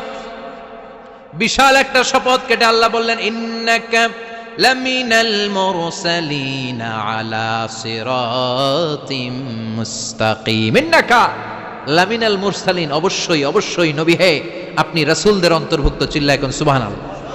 তিনি যে রাসূল এটার সার্টিফিকেট এই আয়াতে দিয়েছে কে? এরপর আল্লাহ বললেন আলা সিরাতিম মুস্তাকিম, ও নবী আপনি সিরাতুল মুস্তাকিমের উপর আছেন। যেই দোয়াটা প্রতিটা নামাজের মধ্যে প্রতিদিন প্রত্যেক রাকাতে সূরা ফাতিহাতে আমরা পড়ি, ইহদিনাস সিরাতাল মুস্তাকিম। O Allah, show us the right path, show us the correct path. আপনি আমাদেরকে সোজা পথ দেখান। আল্লাহ এখানে সার্টিফিকেট দিলেন, নবী গো লক্ষাধিক পয়গম্বর যে আমি পেয়েছি তাদের শ্রেষ্ঠতম রাসূল করে আমি আপনাকে প্রেরণ করেছি, আর হেদায়েতের সুউচ্চ মশাল দিয়ে আমি আপনাকে সিরাতুল মুস্তাকিমের উপর রেখেছি। চিল্লায় পড়েন আল্লাহু আকবার। এই জন্য বিজ্ঞানময় কোরআনের সাথে নিজেদের সম্পর্ক বাড়ানোর দরকার আছে না নাই? কোরআন পড়লে দুনিয়া এবং আখিরাতে মর্যাদা বাড়ায় দিবে কে? কোরআনের আইন দিয়ে সমাজটারে সাজানোর দরকার আছে না নাই? কোরআন দিয়ে আমাদের সমাজটা সমৃদ্ধ হোক আমরা চাই কি চাই না? কোরআন দিয়ে আমার সংসদ ভবন চলুক, আমার 300 জন মেম্বার অফ দ্য পার্লামেন্ট কোরআনের আয়াত দিয়ে সংসদে কথা বলুক আমরা চাই কি চাই না? আমাদের মিলিটারি গুলো কোরআনের আওতায় চলুক, আমাদের দেশটা কোরআন দিয়ে চলুক। আমার লাল সবুজের পতাকা সংসদ ভবনের এক পাশে, আর কালিমার লা ইলাহা ইল্লাল্লাহর পতাকা আরেক পাশে পতপত করে উড়বে আমরা চাই কি চাই না? সেজন্য কোরআনের সাথে আমাদের সম্পর্ক বাড়াতে হবে, নিজে কোরআন পড়তে হবে।